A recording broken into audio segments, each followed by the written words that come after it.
Hey, Richard Bryce here, Tennis Hacker. In this video, I'm going to help you to develop a better forehand. Now, there's lots of videos online that talk about the specific technique, and that's obviously very important to understand.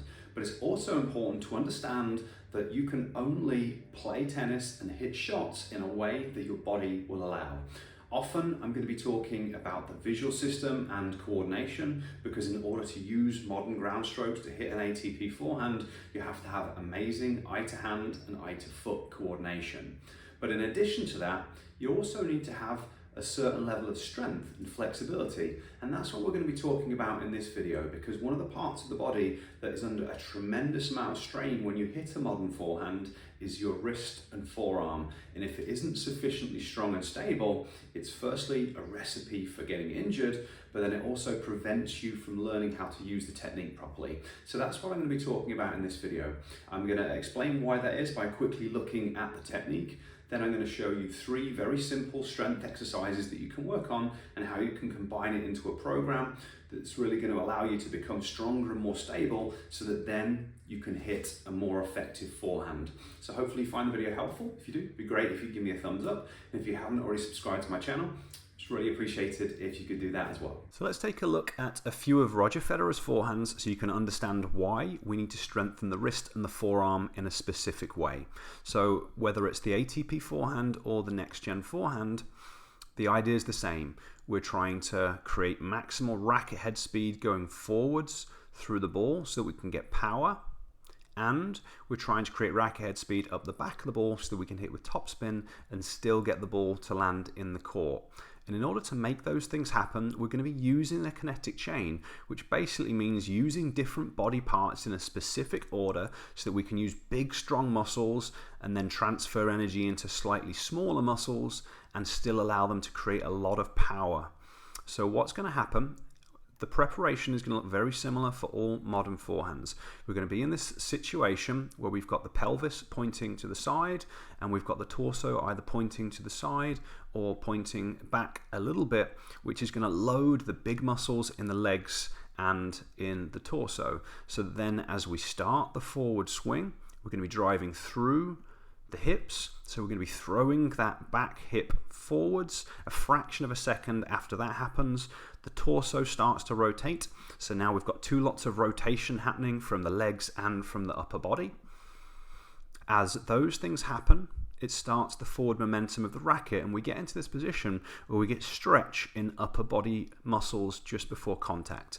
So here we've got a lot of stretch going on in 2 particular areas. We've got it going on in the chest and the shoulder. So your pecs, your deltoids are being stretched, your internal shoulder muscle rotators are being stretched. And it's also important that these muscles are strong, but they tend to be less problematic than some of the muscles in the wrist and the forearm. But for you, you've got to understand that as you stretch a muscle, it places a lot of load under that muscle. And if it's not strong enough, it firstly increases the chance of injury, but it also prevents you from creating maximal racket head speed. So we've got that happening at the shoulder. We've also got that happening at the wrist and at the forearm. So at the wrist and forearm, we've got a few different movements going on. We've got something called a supination, which is this movement, so your palm twisting upwards, because a lot of the racket head speed is going to come from pronation. So as you supinate the wrist, like Federer's doing here, it places a lot of load under the pronators. So we need to make sure that the pronation muscles are strong. His wrist is also an extension, so it's bent back like that. And as that happens, it places a lot of load on the muscles and the tendons that flex the wrist forward. So we need to make sure that they're really strong. And for Federer and a lot of high-level players, we've also got this movement at the wrist called ulnar deviation. So this is ulnar deviation because as he swings through the ball and makes contact, he's going to do the opposite, which is radial deviation. So the muscles that create radial deviation also need to be strong to handle the very quick loading and stretching and then contracting. So that is why we need really strong muscles in our wrist and our forearm, because we need to be able to stretch them and quickly load them, store elastic in them, and then contract them powerfully just before the moment of contact to create that maximal racket head speed. Okay, so now you know the importance of a strong wrist and forearm. Let's look at the exercises that you can use to make it happen. But just quickly before we do that, I want to let you know about 2 additional resources that I've created for you. The first one is a free footwork program. When you watch most tennis players play, the biggest issue is they're not set up in the right position. So all these things that I'm talking about here in terms of technique, none of it matters if you're not set up in the right position for your shot. So in order to do that, you have to use good quality footwork. So I've made a free program to help you with it. The other problem that tennis players face is they can't read where the ball is going, which prevents them setting up in the right position. A lot of players are hitting the ball late, they've got issues with their timing, and that's because they can't read how far the ball is away, and they also don't have good enough coordination to make the adjustments that I'm talking about. And unless you've got high enough skill levels, eye to hand and eye to foot coordination, you'll never be able to use these ATP or next gen techniques that I'm describing in this video. So I've made a class that's going to teach you how you can use brain-based training to become a more skillful tennis player and use these higher level techniques. So if you would like both of those resources, click on the link that's up there or on the link that's down in the description. Okay, so now let's talk about the 3 strength exercises. The first exercise we're going to work on is for your pronators, and I chose this one first because it provides the greatest, or this movement provides the greatest contribution towards creating topspin and racket head speed. So the setup is very simple. You can see that I'm just sitting down and I'm holding a bar, slowly lowering it into supination and then contracting quickly into pronation. Now the bar that I use was made by a company called ATG, but you can use pretty much any object. Something like a hammer works really well for this. Now I'll be talking more specifically about the programming in a moment, but it is important that you lower the weight slowly under control. Firstly, as an injury prevention thing when you start doing this type of training, but also because our ability to slow down and decelerate quickly lays the foundations for a powerful contraction. But this is exercise 1, pronation. The second exercise is going to be for wrist flexion, and you'll see the setup is exactly the same, but now the movement is just slightly different. We're extending and flexing the wrist rather than doing supination and pronation. But again, notice that I'm lowering the weight slowly, so I'm doing the eccentric portion of the wrist slowly and then contracting quickly. Now here we're targeting both the muscles and the tendons. Muscles become strong quite quickly, but tendons can take quite a little bit longer. And this was one of the big things that I had to go through before I could hit my left-handed forehand as I am now. So I'm naturally right-handed, but I had to stop playing right-handed due to an injury. I'm now relearning to play left-handed, and as I was trying to develop my forehand, I was struggling a lot because the tendons weren't strong enough. So I did a lot of work on this exercise to get them strong enough to be able to hit the ball like I can now. So you just have to make sure that you build it up nice and slowly over a period of time, and as you're doing the exercise, only do the maximum range of motion that you can without any pain. And then the third and final exercise is going to be radial deviation. So the setup you can see is very similar, just seated comfortably, my forearm resting on my leg. I'm slowly lowering the weight. So I'm doing the eccentric portion of the lift slowly and then quickly contracting into radial deviation to increase the strength in the muscles. But again, same thing applies. Maximum range of motion that you can without pain. Lower it slowly, lift it quickly.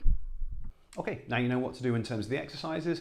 We're going to talk about how to put it into a program. Now you want to aim to do this program 2 to 3 times a week, depending on how much of the training you're doing and depending on how quickly your body recovers. But 2 to 3 times is a good target for most people. The format is going to be in kind of a superset. So you're going to do one exercise, followed by the next exercise, followed by the next exercise, 30 seconds rest in between. So this will allow you to do quite a lot of work relatively quickly. So it's not a program that's going to take hours. It's only going to take 15 to 20 minutes, but it's going to provide a lot of payoff. Now the way I've written things out, start with pronation.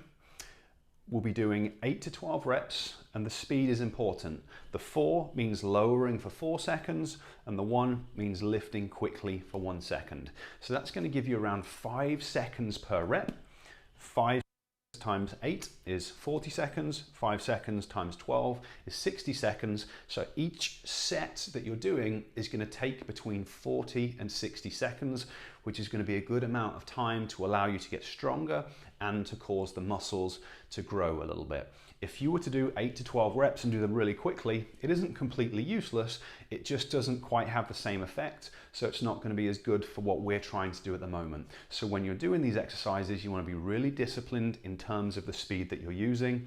So do a good quality set, rest for 30 seconds, move to the next exercise, and then you're obviously going to go through this cycle 3 times. Now, depending on your experience lifting, what we want to do is progressively increase the level of difficulty over time. So say you're using 10 pounds at the moment, if you keep doing that for the rest of your life, it's not going to increase your level of strength. It'll make you stronger at first, but then it'll stop. What you have to do is progressively make it more difficult. So the way I want to think about it is, if you can do 3 sets of 12 at this speed, the weight is too easy for you, it's time to move up. So maybe today I use 10 pounds, I do 3 sets of 12, great. Next time I'm going to try and increase the weight. So maybe I'm going to use 11 pounds or 12 pounds and see how many I can do. If I can do 3 sets of 12, then it's time to increase the weight. But say I only do 3 sets of 8, well then I know that I'm in the right sort of weight range and rep range. My job now is to try and become stronger at that. So hopefully next session, maybe I could do a set of 10 and then 2 sets of 8. So I've increased from where I was previously. And you basically go through this, gradually increasing the weight over time so that you become stronger and stronger. So this is a very simple program that you can use to improve your wrist strength and stability. It's going to help you to reduce the risk of injuries and to develop a much better quality of forehand. Hopefully this has been useful for you. If it has, give me a thumbs up.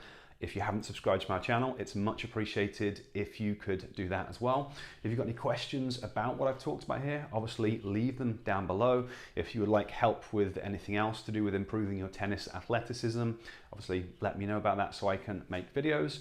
And just a last reminder about those resources that I've got for you: the free footwork program and the free brain-based training, brain-based tennis training class that's going to explain how you can use brain-based training to improve your eye-to-hand, eye-to-foot coordination, how you can become a more skillful player, so then you can really take your game to the next level. Okay, I'll catch you next time.